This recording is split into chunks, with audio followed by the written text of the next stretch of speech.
Queria agradecer pela paciência de vocês estarem aqui, 9h30 da noite, numa quarta-feira.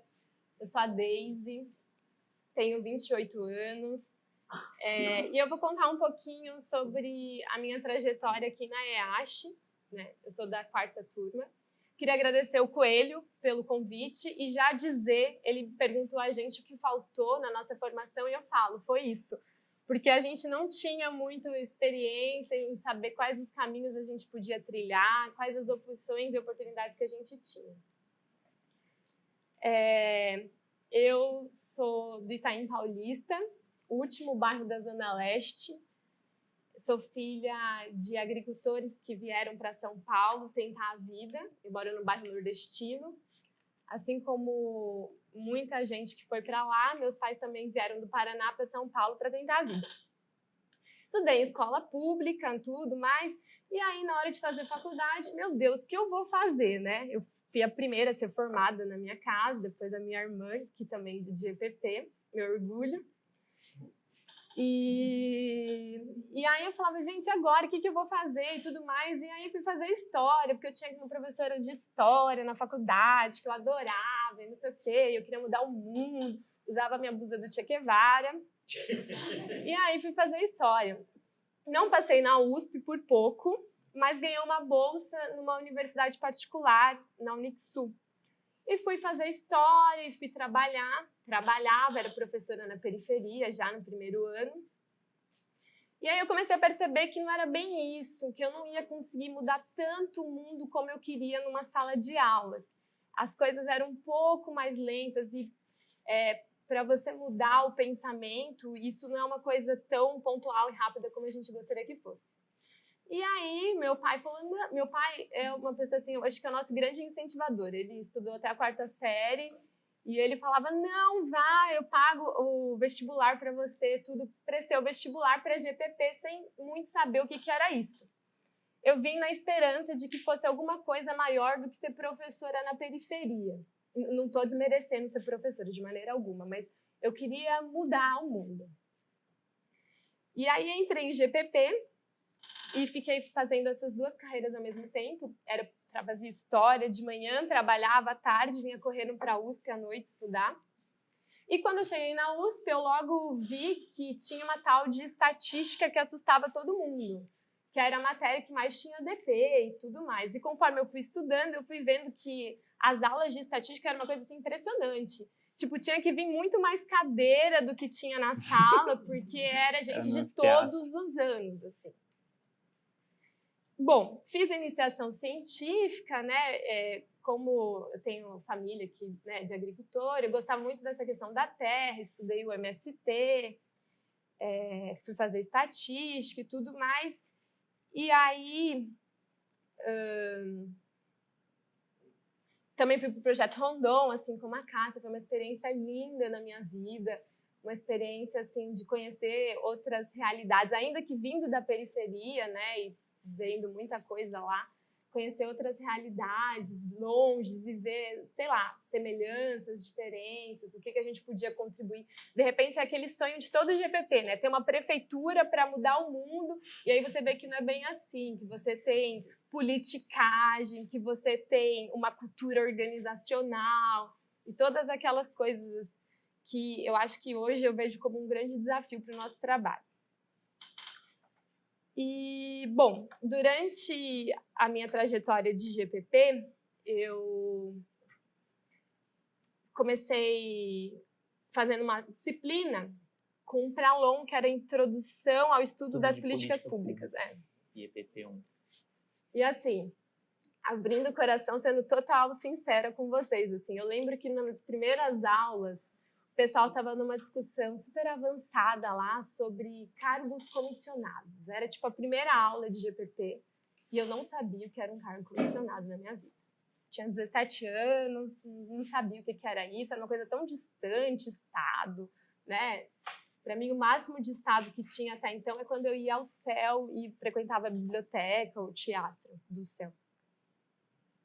E aí eu fui gostando, tudo mais, estudei bastante, era monitora do Fairbanks, ganhava R$110 da USP para corrigir 60 resenhas por semana, vezes 4 semanas, centavos, enfim. E aí a Úrsula me chamou, eu depois fui fazer matéria com a Úrsula, que me chamou para ir fazer estágio num Fórum Brasileiro de Segurança Pública.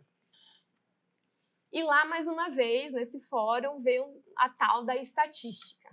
Eu tinha que trabalhar com Excel, que eu nunca nem sabia como que usava, não sabia nem que tinha fórmula. Não, PROC-V era muito evoluído. Fui trabalhar no Excel, fui trabalhar com negócio de direitos humanos e fui trabalhar com justiça. Foi uma experiência muito bacana, assim, bem interessante, só que eu pensei bem, era super longe, eu demorava tipo, quase 4 horas para chegar, não tinha linha amarela e tudo mais. E aí eu pensei que não era isso bem que eu queria, assim. Eu queria ser funcionária pública. Por que eu queria ser funcionária pública? Porque eu estudei em escola pública e estava fazendo faculdade pública. Eu achava que eu tinha que trabalhar de alguma maneira com aquilo que eu queria para mudar o mundo. E o mais próximo de mudar o mundo era estar no setor público. Só que eu não conhecia nenhum funcionário público, né? Era uma coisa super distante. Até que um dia, estudando aqui na biblioteca, eu vi uma moça com aquele jornal dos concursos, Tribunal de Justiça, escrevente. Você não conhecia nenhum funcionário público? Você acha que os professores são o quê? Não. Veja bem, veja bem.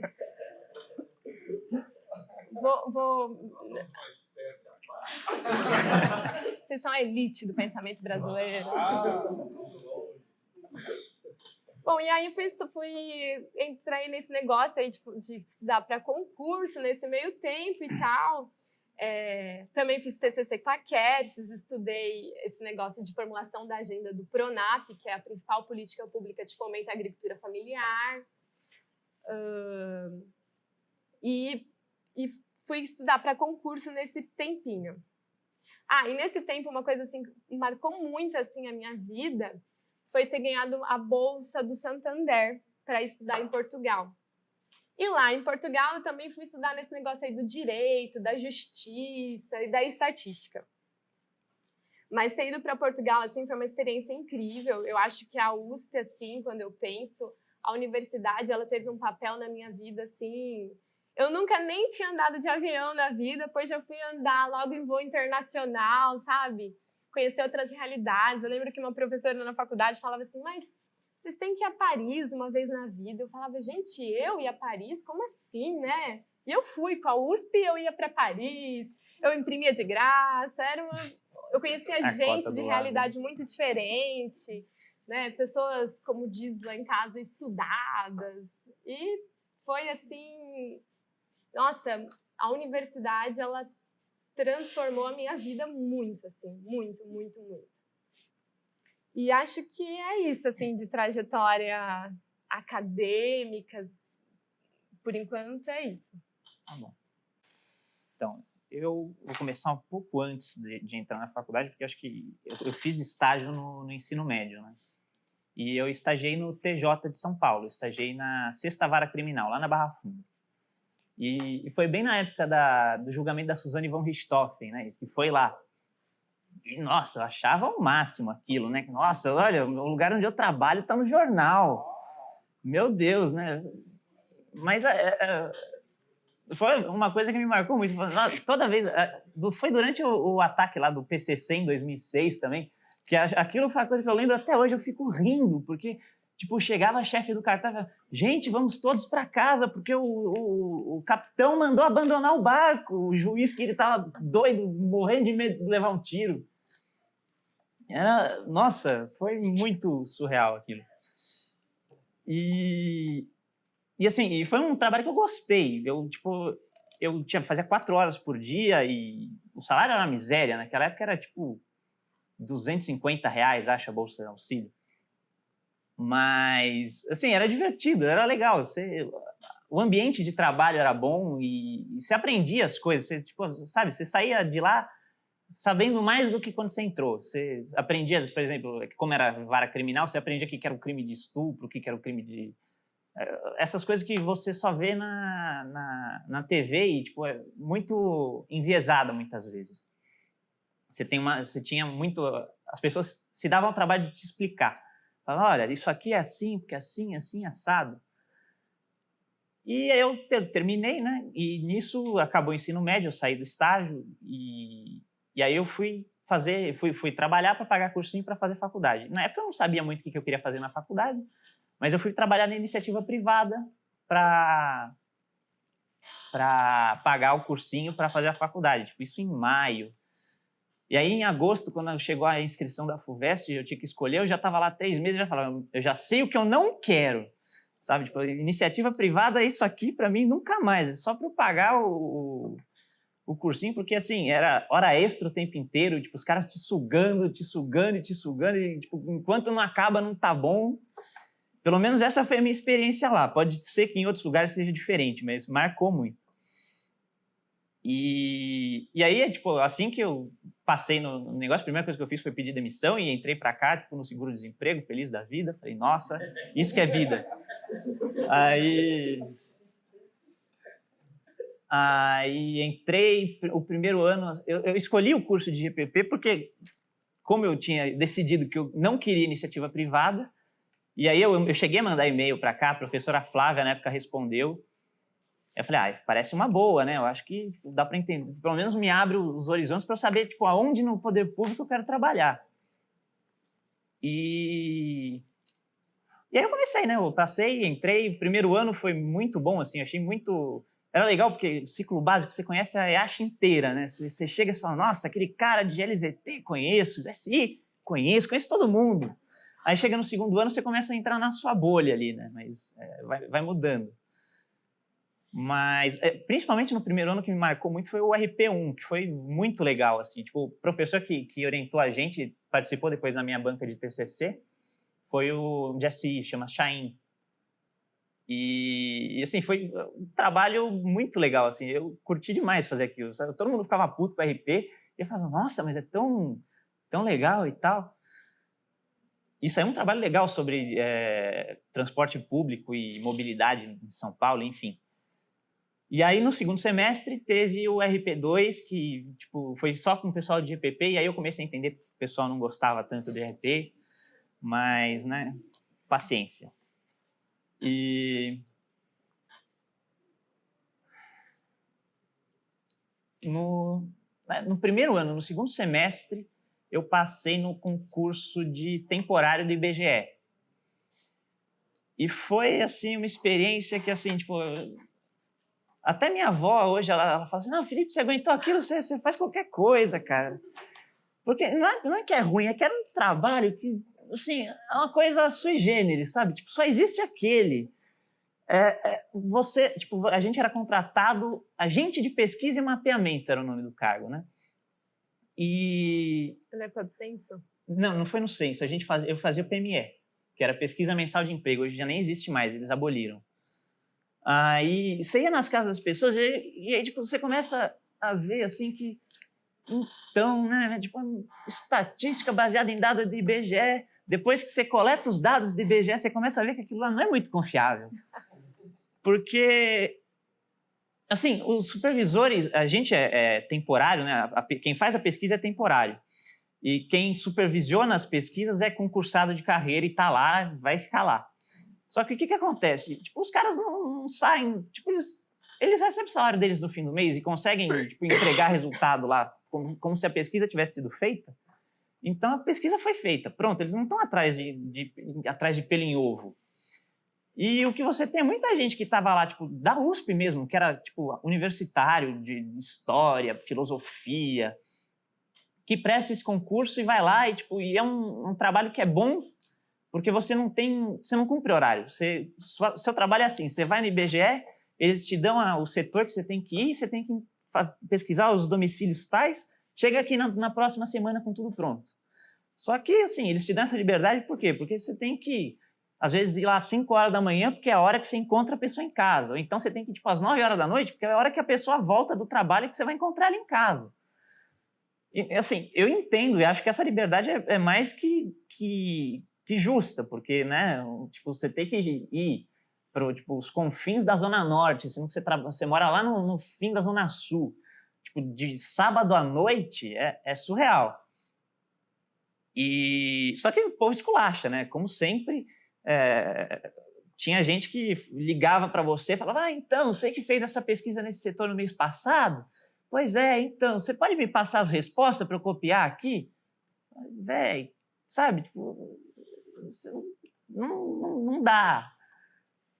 E, claro, tem gente que tipo, vai mesmo, você sabe que vai, tenta 2, 3 vezes e tem que cumprir o prazo para entregar a pesquisa e o supervisor está em cima, você ajuda, mas tem um cara que você sabe que não foi, ele só chega e tipo, pega todo mundo ali e copia igual.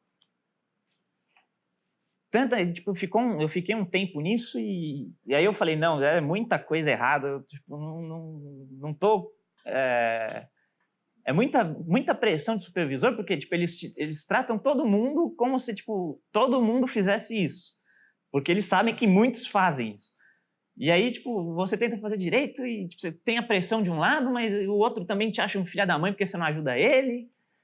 Aí eu falei, não, tô fora, né? Saí. E aí foi bem numa época, eu saí porque eu tinha conseguido estágio na Secretaria de Educação do município. E aí eu comecei a fazer estágio na assessoria do secretário, que hoje é secretário também, o Alexandre Schneider.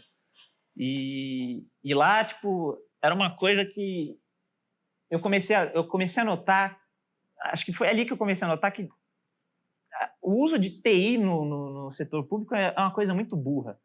Porque toda secretaria tem o setor de TI. E o setor de TI geralmente é aquele cara que fala assim, olha, então, isso aqui que você quer não dá para fazer, eu sinto muito, é muito trabalho. A solicitação. Né? Então, isso quando o setor de TI não é tipo um setor de gestão de contratos, né? Porque terceiriza tudo. Mas enfim, o trabalho que eu fazia lá tinha uma planilha de uns 30 mega em Excel. Você clicava para abrir, você ia tomar um café, voltava e não tinha aberto ainda. E o secretário usava a planilha para acompanhar a construção das obras de creches. E tipo, você tinha que atualizar aquilo no olho, com uma planilha que, tipo, a cada... Nossa, era... dá urticária, assim, só de pensar. E aí, tipo, eu fiquei nisso daí uns 6 meses. E o trabalho era basicamente isso, né? Tipo, ligar lá e ver, e aí, como é que tá a obra? E atualizar a planilha. Como é que tá a obra? É trabalho de estagiário, né? Porque estagiário só faz o que os outros não querem fazer. E aí eu fiquei lá 6 meses, e eu saí. Falei, não, isso aqui é muito maçante. Porque realmente é muito chato, cara. Mexer na planilha de Excel, que ainda, tipo, quando não travava, aí você esquecia de salvar, você tinha que fazer tudo de novo. Nossa! É terrível. Aí, nisso eu já estava no final estava no meio do 3º ano, eu fui fazer cidade constitucional. Que é assim, não sei se vocês fizeram, se não fizeram, eu fiquei sabendo que esse ano não teve, acho que por parte de verba, mas assim, é a experiência da graduação, tipo, aquilo é muito legal, é muito bom. O pessoal aqui que foi até para o Uruguai. Teve. Eu tentei ir, nesse ano eu já estava aqui, mas não consegui porque já tinha ido para Brasília. Aí eu fiz essa disciplina e achei, assim, muito, muito bom, porque a gente tinha, no ano que eu fui, era 2011, final de 2011, e o Haddad já estava sendo cotado para ser prefeito em São Paulo. Então, tipo, ele, com um ato de pré-campanha, vamos dizer assim, ele palestrou para a gente lá, até o Coelho estava lá, que ele foi cobrar sobre as diretrizes do campo de públicas, né? E foi muito legal.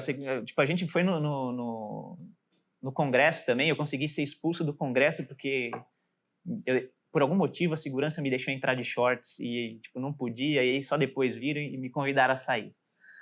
Mas, assim, eu tive muito uma visão do executivo e do legislativo ali, assim, que foi muito o contato com a prática, né? Que a gente via, nossa, isso aqui é aquilo que a professora estava falando, meu Deus, igualzinho, olha, não sei o que acontecendo. E aí, depois disso, eu fui para a Secretaria de Planejamento da Prefeitura de São Paulo, no RH geral da Prefeitura. E lá tinha mais trabalho chato para fazer. Tinha mais uma planilha. Só que lá eu trabalhava na coordenação geral de estágio, né? Então, tipo, a gente era o RH que cuidava dos estagiários, só dos estagiários. E todo final de mês, no fechamento de folha, vinha uma planilha para a gente olhar e marcar, assim, tipo, você tinha que olhar página por página, linha por linha, qual estagiário faltou algum dia para você cortar o VT daquele dia. Você gastava mais com o funcionário para fazer isso do que com o desconto do VT. Porque estagiário, vale transporte de estagiário é tipo o quê? 1,60 por dia? É bizarro. Mas lá, assim, a gente, como por ser RH e ser do planejamento, a gente tinha mais contato com o resto da prefeitura. Porque em SME, a gente ficava num prédio lá perto do TCM, na Santa Cruz. E, tipo, era só a SME lá. Você não tinha muito contato com nada. Era professor para todo lado. Professor. E em Sempla, não. Porque é um prédio, acho que agora eles estão entregando, era na 425 da Libero Badaró. E eles a prefeitura aluga vários andares lá. Então, tipo, um andar era SMG, o outro era SMSU, sei lá. E, tipo, cada andar era uma secretaria da prefeitura. Então, você tinha muito da vivência ali do executivo municipal, né? E a rádio peão, né? Que, nossa, vocês viram que o Kassab não vai dar não sei o que lá? Nossa, e aquele negócio? Você ficava sabendo de tudo, era impressionante. E aí acabou o curso, né? Acabou o estágio, que eu me formei. E eu tinha prestado no último ano daqui, eu prestei os concursos que na época abriram para a USP, para técnico e auxiliar administrativo.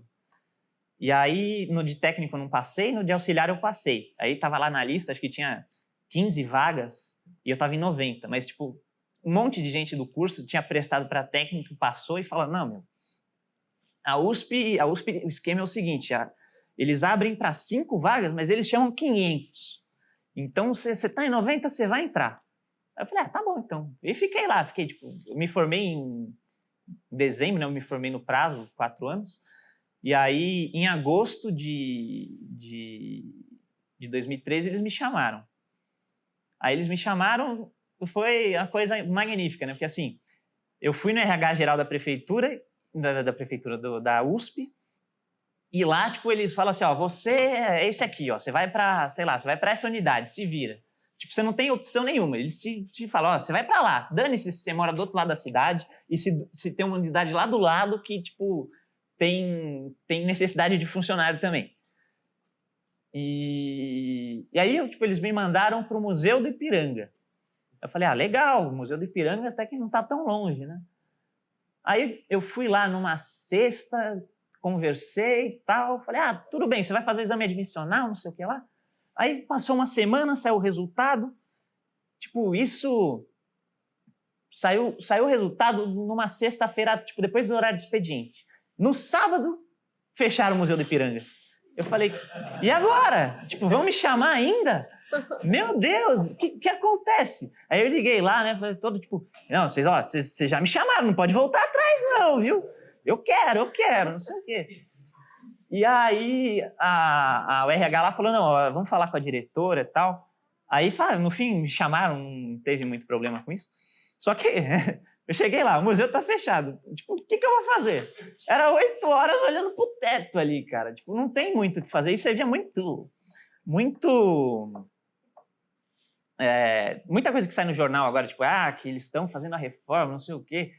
E aí a gente via, tipo, por dentro como é que era. Cara, não tá dando nada, velho. A gente não fez nem não sei o que lá ainda. Não vai abrir isso em 2022, mas nem a pau. E aí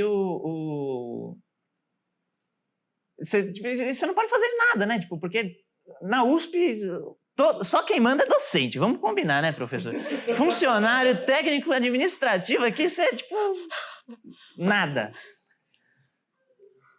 E assim, as cabeças iluminadas lá do museu, a diretora era arquiteta, mas todo o resto era tipo museólogo, historiador, não sei o que. Os caras não sabiam porra nenhuma de reforma, não sabia nada.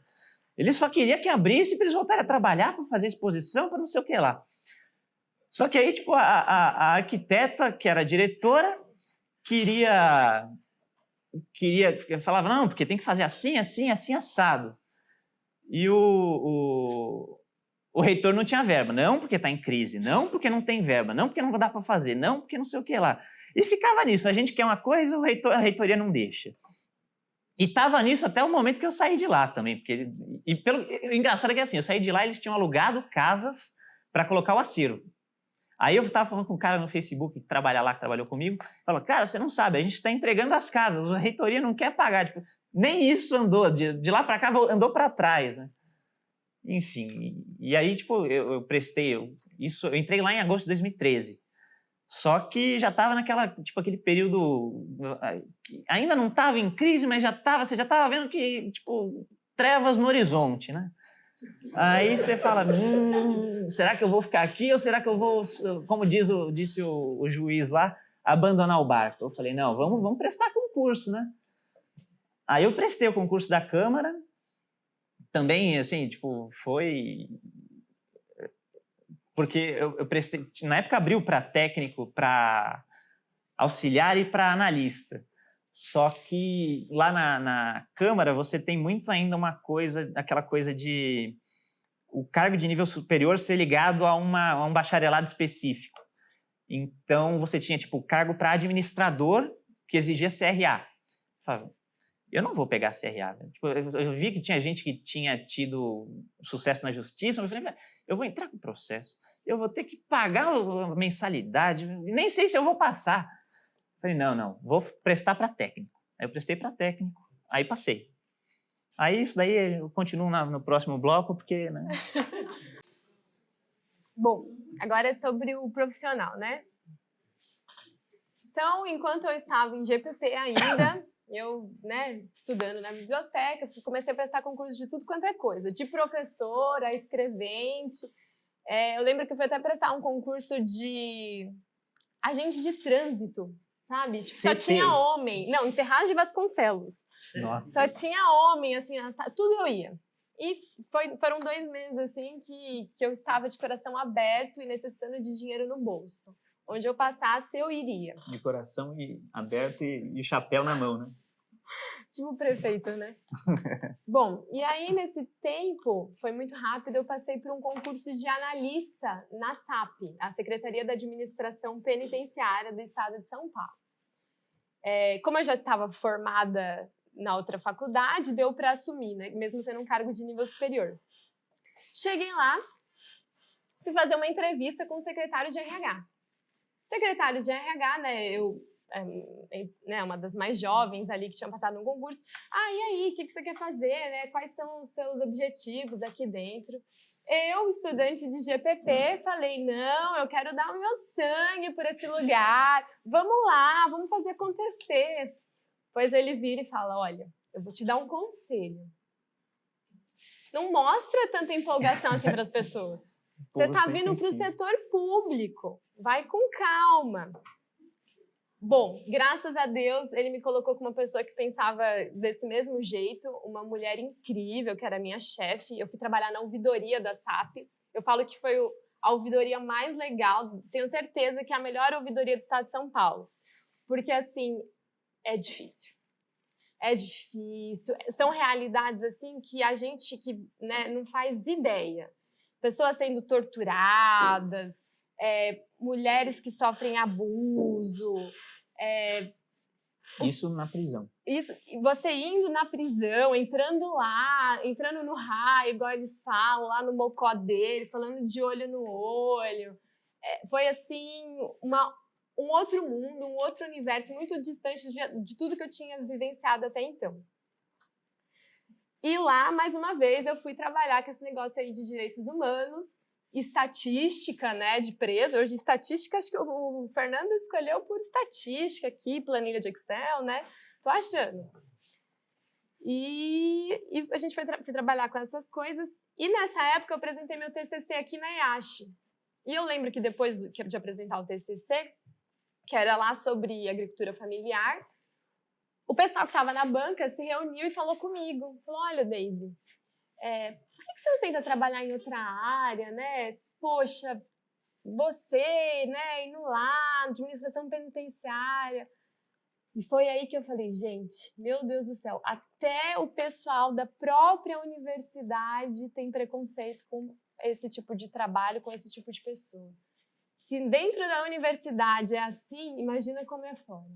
Foi aí que eu fiquei mais empolgada ainda para trabalhar e acho que é um lugar assim que carece muito de profissional de GPP. Absurdamente. É um lugar muito legal para se trabalhar. Os desafios assim são imensos. São assim, é uma realidade muito diferente, eu acho que de tudo que a gente já vivenciou até então, né? E bom, aí nesse meio tempo eu formei no meio do ano, né? E aí eu queria fazer mestrado, mas assim, abrindo o coração, sendo muito sincero, falei, né, fazer mestrado, tudo, mas no meio do ano não tem mestrado aberto. Aí eu vi que tinha uma Unifesp, e aí fui fazer o processo seletivo da Unifesp, sinceramente, porque não pagava. E fui lá, passei. Condição sine qua non, né? Passei, e gente, foi maravilhoso, assim, porque tipo, na Unifesp tinha o projeto Casadinho, que eles davam dinheiro para você, tipo, viajar, fazer entrevista, pesquisa de campo, assim, foi uma experiência maravilhosa. Eu ia para Brasília, entrevistar o pessoal para o mestrado, foi, assim, incrível, além de poder emendar várias viagenzinhas e tudo mais. Bom, e aí, nesse meio tempo, fui chamada no Tribunal de Justiça. Aí fui pro tribunal, né? E aí, meu Deus... O tribunal é assim, o tribunal não tem muitos cargos, né? Ou você é juiz, ou você é normal, servidor, técnico. Sim, não tem nível médio? Nível médio. De nível superior tem médico, alguns profissionais, mas bem esparsos. Agora tem estatístico e tudo mais. E aí fui trabalhar no tribunal, e aí cheguei, né, toda empolgada, mais uma vez, querendo dar o sangue para o setor público. E aí eu ficava o dia inteiro fazendo cartinha de citação, cartinha de intimação. E aí, nesse meio tempo também, eu lembrava muito das aulas que eu tive de direito aqui, né? Tipo, eu fiz uma matéria do Aguilar, que era Poder Judiciário e Políticas Públicas. E ele contando como é que era, tipo, das regalias e tudo mais, né? E eu estava vivenciando aquilo exatamente na prática, vendo como é que era a caixa preta chamada judiciário, né? Bom, eu falei, não, eu acho que aqui não tá legal, vamos tentar mudar. E aí abri a página do tribunal e vi lá um negócio chamado Secretaria de Planejamento Estratégico. Nossa, esse lugar tem tudo a ver comigo, é super GPP. E aí fui, com meu currículozinho na mão, calça jeans, lá no Palácio da Justiça, bater na porta de uma secretária, falar, olha, eu acho que eu tenho super perfil de vir trabalhar aqui. Aí ela virou e falou assim, mas quem te mandou aqui? Você é parente de algum desembargador? Filha, sobrinha? Eu falei, não. Terceiro grau, não, sabe? Não é terceiro grau. Eu falei, olha, eu acho que eu sou perfil ótimo para estar aqui, eu acho que eu tenho muito para contribuir, pela minha formação e pelo que eu vi que vocês fazem. E aí eu fiquei 1 ano batendo na porta dela, ligando toda semana, pedindo para ir para lá. É muito difícil hoje quem está no cartório tirar da atividade fim, que é o cartório, que é fazer o processo, e para a atividade meio, que é a atividade administrativa. Na minha época foi mais difícil. Hoje não é tanto, porque o tribunal vira e mexe, faz concurso, enfim. Concurso interno? Concurso externo mesmo. O Tribunal de Justiça, ele é o terceiro maior em número de funcionários do estado de São Paulo, só perde para a saúde e para a educação. Tem muito funcionário. E eu fui para lá, depois de 1 ano tentando, né, querendo trabalhar no planejamento estratégico e tudo mais. E aí a secretária de governo, né, não secretariado, ela falou assim, então, você vai vir para cá, eu vou te trazer, né, só que tem uma questão, você falou que queria vir para a área de planejamento estratégico, só que eu estou precisando de uma pessoa na estatística. Você topa? Falei, topo, né? Pior que tá, não fica, né? Vamos. Ah, então, só tem um problema. Nossa equipe de estatística, tem bastante trabalho, porque a gente lida com a estatística, a gente tem que fazer uma estatística de todo o tribunal, da produtividade de juiz, de funcionário, enviar dado para o CNJ. Só que a gente não tem uma equipe ainda de estatístico. Vai ser você. Beleza, vamos lá. E aí eu fui trabalhar no planejamento estratégico. Lá é uma secretaria que a gente tem o planejamento estratégico e a estatística. Onde fica? No Palácio da Justiça, na Sé. É um prédio lindo, do Ramos de Azevedo, que construiu o Teatro Municipal e tudo mais. E a gente é uma equipe muito pequena. Aí, nesse meio tempo, a gente conseguiu fazer um concurso para ter 2 estatísticos. Então, hoje, eu não sou mais uma equipo, agora eu tenho 2 estatísticos que são intrínsecos para o nosso trabalho, para a gente fazer análises mais avançadas, né, análise preditiva. E, enfim, eu acho que o judiciário é o melhor lugar para se trabalhar, porque os desafios são enormes. A gente que é de GPP, a gente tem um campo enorme lá dentro, porque, assim, é muito difícil dialogar com outras áreas. Eu percebo que o pessoal do direito não consegue sair muito da casinha, sabe? Quando você vai falar de uma fórmula, então, de uma produtividade, de uma taxa de congestionamento, eles falam, meu Deus do céu, mas eu sou de humanas, eu não entendo isso. E aí eu me encho o peito e falo, eu também sou de humanas, 2 vezes, mestrado em humanas, mas isso é fácil, vamos lá, eu vou te ajudar. Então, assim, e eu acho que o pessoal de GPP, a gente consegue dialogar muito com diferentes áreas. Então, assim, a gente tem os 2 meninos que são estatísticos, que não conseguem, assim, eles são bem de exatas mesmo, assim, no sentido, tipo, você fala uma coisa, eles levam totalmente no sentido denotativo, sabe? É bem ali.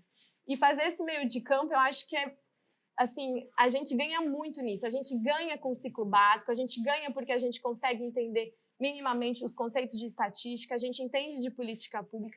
E, gente, estatística, por mais preconceito que a gente de GPP tenha com estatística, é fundamental. Você não cria políticas públicas sem estatística. Agora a gente já vai passar por um processo de revisão do nosso planejamento e, assim, é um moço que cuida do planejamento. A gente senta junto, a gente olha a estatística do tribunal e fala, olha, a gente precisa ver isso, isso, isso. Olha, a gente está encontrando um gargalo lá. A gente recentemente lançou um programa, chama Judiciário Eficiente. A gente premia as varas que são mais eficientes e que alcançam, com isso, atinge a missão, a visão do tribunal.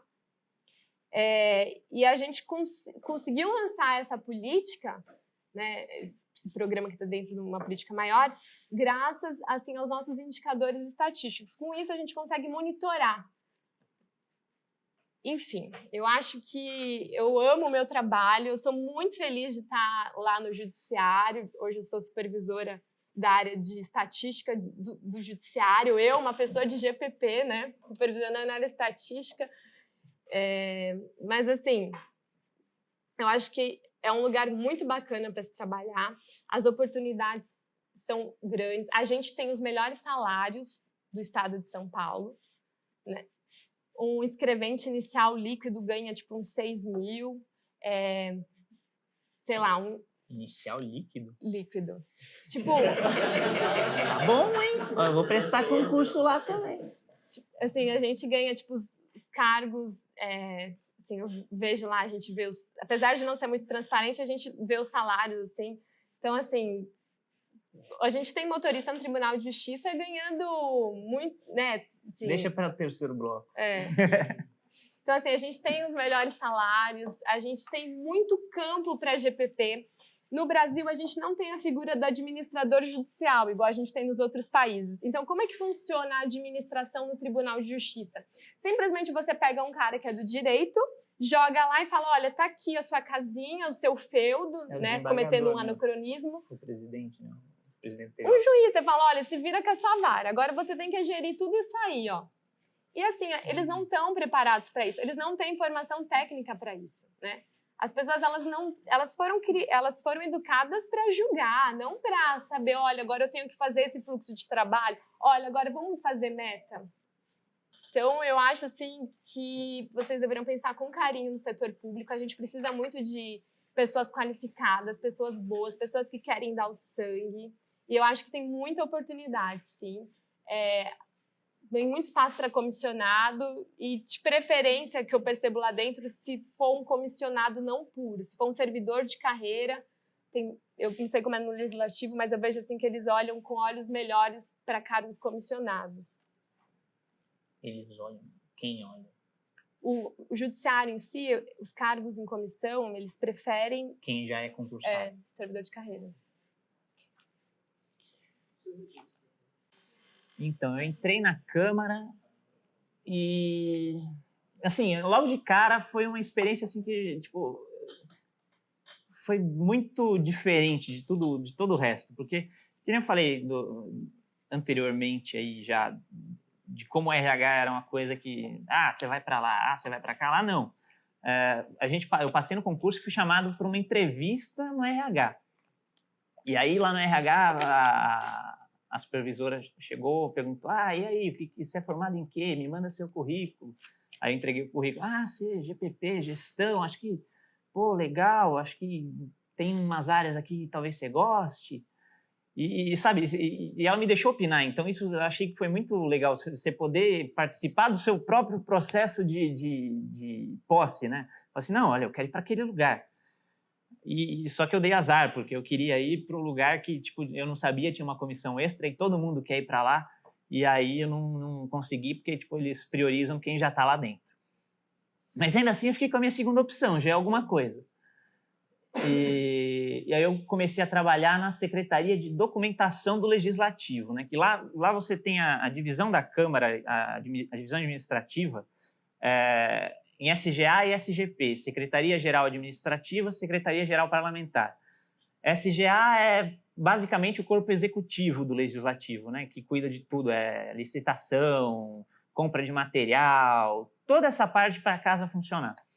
E SGP é a parte de apoio parlamentar, taquigrafia, que faz o registro das sessões, a Secretaria de Comissões, que é onde eu estou agora, que tipo, é a burocracia das comissões de finanças, de Constituição e Justiça e tudo mais, né? E tem, por algum motivo, a biblioteca fazia parte de SGP. Não me perguntem por quê, é uma incógnita para mim até hoje.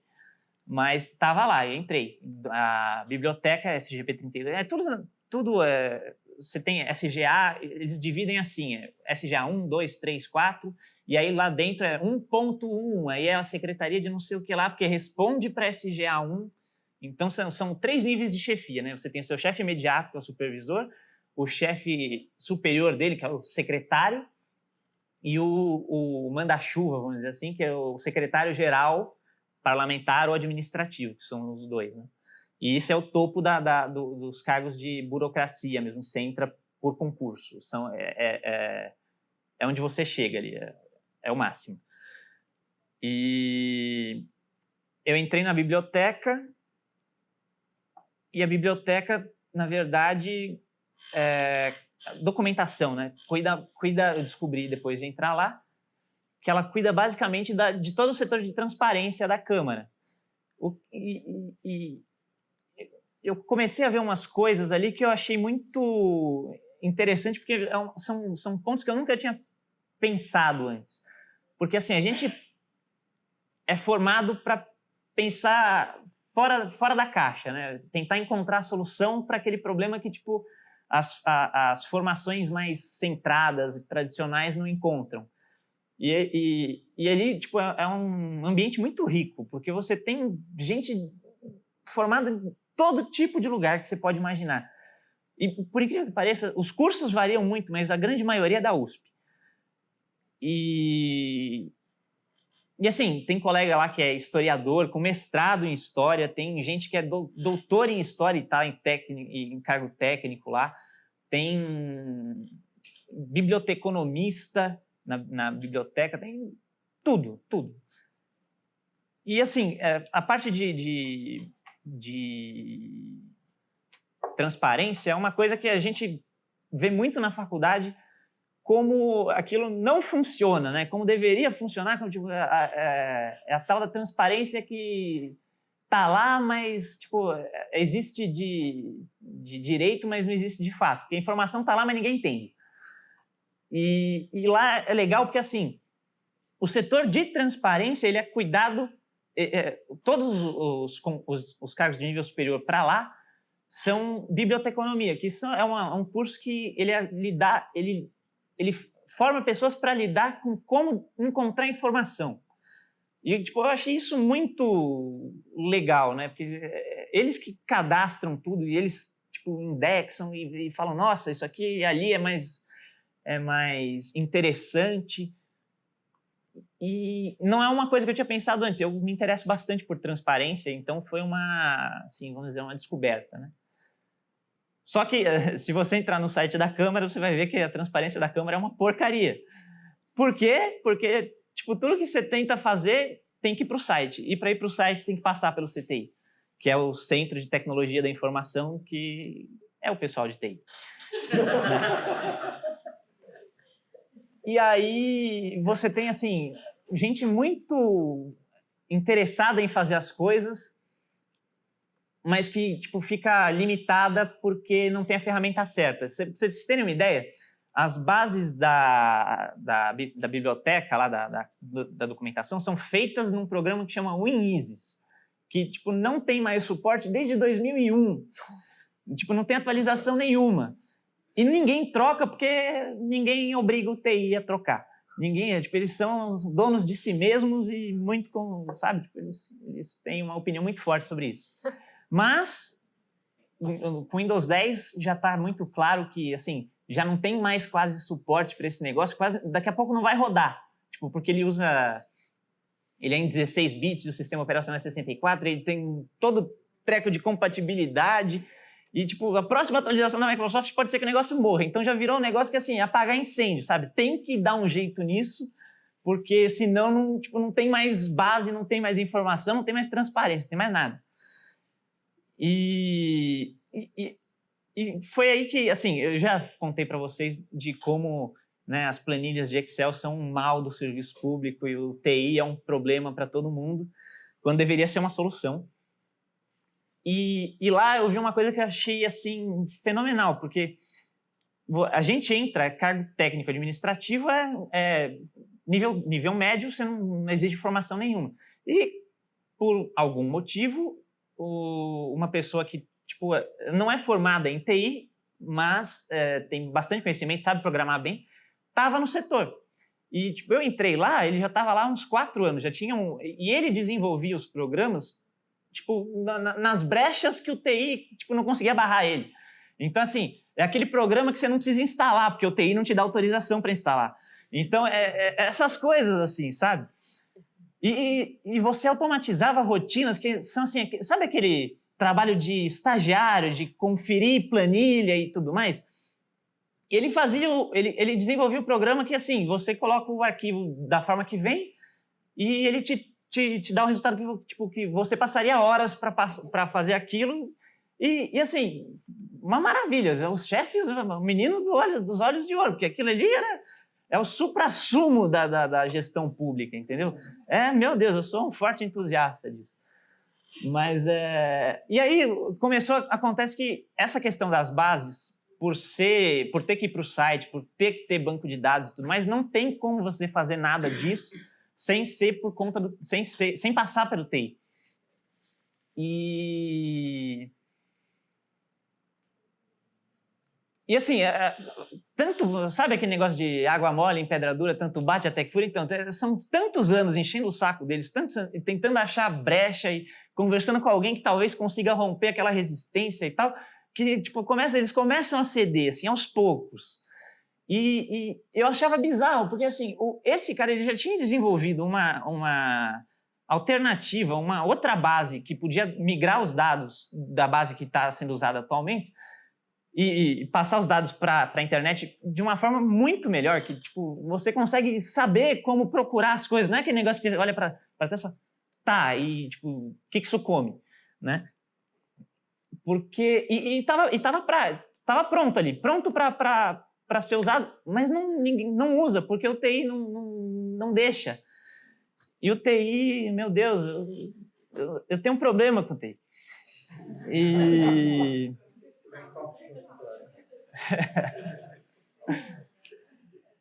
Então, e aí o que acontece? No final das contas, aconteceu que de tanto insistir, conseguiram fazer o TI contratar por licitação um servidor lá para a gente usar. Só que assim, agora você tem a base, só que você não conseguiu ainda quebrar o site, o acesso no site. E tudo que você vai colocar lá para passar para o site, os caras do TI têm que falar que pode. Só que o que acontece? Tudo lá na Câmara, tudo que é relacionado à TI, eles têm um corpo de TI que desenvolve, mas eles só desenvolvem quando eles realmente não acham ninguém que faça isso para eles. Porque podiam mudar o nome para setor de gestão de contratos, que seria mais oportuno, sabe? Assim, e aí eu adorava assistir as reuniões de mesa, porque o Milton Leite dá umas cortadas muito lindas no chefe do TI, né? Teve uma vez que ele estava falando, não, isso aqui é uma licitação para renovar a manutenção do painel eletrônico, né? Que é o painel das votações no plenário. Aí o Milton Leite virou para mim, não, mas, pô, você aumentou em tanto o valor, não tem ninguém daqui que sabe fazer? Não, só eles. Porra, vocês têm contrato com os caras há 4 anos e não aprenderam a fazer? Se os caras fechar, o que a gente faz? Aí ele, veja bem, eu vou estudar isso. Aí você fala, tem alguém que pensa aqui dentro, né? Pelo menos nisso. E assim, você tem lá a base pronta, tem o site, a base pronta não, entra no site porque tem o TI no meio. Esse é um resumo da ópera. Mas essa resistência vem sendo vencida. E uma coisa que essa experiência me fez começar a pensar é que a gente tem muito, né, nessa coisa da organização, né, da estrutura organizacional do setor público, que tem que ter o setor do TI. E, tipo, tem que ter o setor do TI porque algumas coisas são gerais demais para ser localizadas, mas eu comecei a entender que muito do problema que você tem com o TI é porque eles falam para você, olha, não dá para fazer isso. E você fica vendido, porque ninguém entende porcaria nenhuma de como as coisas funcionam. E aí fala, ele falou que não dá, então vamos arrumar outro jeito. E aí, quando você tem alguém que sabe do que eles estão falando dentro do setor que está fazendo a demanda, ele te dá um argumento para rebater, sabe? Ele fala, não, isso aqui dá assim, ó, eles fazem assim, assim, assado. Se eles fizerem assim, não sei o que lá, eles conseguem. Aí você vai lá e fala isso para eles, mas isso vai dar um trabalho. Aí você fala, então, né, é para isso que você é pago, cara. Mas eu acho que eu estou começando a tentar aprender mais para essa área de argumento técnico, porque você tem muita tarefa que é muito chata de fazer e gera muito desperdício. Porque, por exemplo, a gente faz publicação no Diário Oficial. E fazer publicação no Diário Oficial não é nada do outro mundo. Você tem um arquivo que chega, você coloca lá as tags título, fecha título e depois texto e tal. Só que o que acontece? Você está lá no fim do expediente e tal, é aquela coisa que você deixa de fazer antes de ir embora, você está com pressa, você esquece de passar um parêntese. Aí sai o negócio errado. Aí você tem que mandar de novo no dia seguinte. E você gastou o espaço de 2 publicações e é papel, é tudo que vai. Sabe? O seu tempo e E a comida do chefe, né? E ainda tem todo esse fator de porra, como é que você não olhou isso aí? Puta vacilo, hein? E assim, são rotinas assim que você vai pegar para um setor de TI, isso é bizarro você pedir para o cara, falar, olha, faz um programinha específico para eu conseguir publicar esse tipo de arquivo para mandar para esse tipo de lugar. Não tem cabimento uma coisa dessa. E a estrutura do jeito que está hoje não contempla esse tipo de coisa. Você tem muita gente que é paga com salário de 15, 20, 30 mil reais que fica gastando tempo fazendo tag título, sabe? Isso é besta. Você poderia estar usando o tempo dessas pessoas de outra forma. E aí tem a segunda parte da minha experiência lá, que foi quando eu fui transferido para a Comissão de Finanças, que foi recente. E aí lá que era o setor que eu queria ter ido no começo, né? que é o setor fim da casa, né? Você trata direto com os vereadores e você trata do processo legislativo. Você vê, tipo, as discussões acontecendo e nossa, e toda aquela coisa de bastidor, os comentários que um faz sobre o outro, quem não gosta de quem, e como é que é a coisa. E aí você começa a ver que o nosso legislativo, por piores características que tenha, ele não é tão ruim assim. Porque a gente tem muito uma visão de que o legislativo não trabalha, mas é porque a gente é meio que treinado de uma forma que a gente não considera a discussão um trabalho. Fala assim, para discutir eu sento com meus amigos no bar e a gente conversa e ninguém me paga para isso. E eles são pagos para isso. Tipo, o trabalho do legislativo é discutir, é fazer o contraditório, né? dar voz para todos os lados. E hoje a gente tem uma coisa que, assim, eles extrapolam, tentam defender coisas que não dá para defender, e aí isso acaba tipo, falando, vai debater para quê se ele só vai falar abobrinha? Então, acaba que todo mundo que está no legislativo acaba pagando por atitudes irresponsáveis de alguns membros do legislativo que têm visibilidade. Mas você vai pegar, por exemplo, no setor de transparência que eu estava antes, você entra no site da Câmara, por pior que seja, tem lá o contrato, todos os contratos estão listados, e você tem tipo, escaneado com a assinatura do vereador, a via original que ele assinou o contrato e tudo mais. Você não tem isso no judiciário, você não tem esse grau de transparência no executivo. Pelo menos não nos executivos que eu conheço, né? Porque tem vários por aí. Então, assim, eu acho que o legislativo, ele apanha mais do que merece. Eu acho que ele tem que apanhar sim, mas as pessoas não enxergam as partes boas, porque ele também tem partes boas. Eu acho que isso sumariza a questão.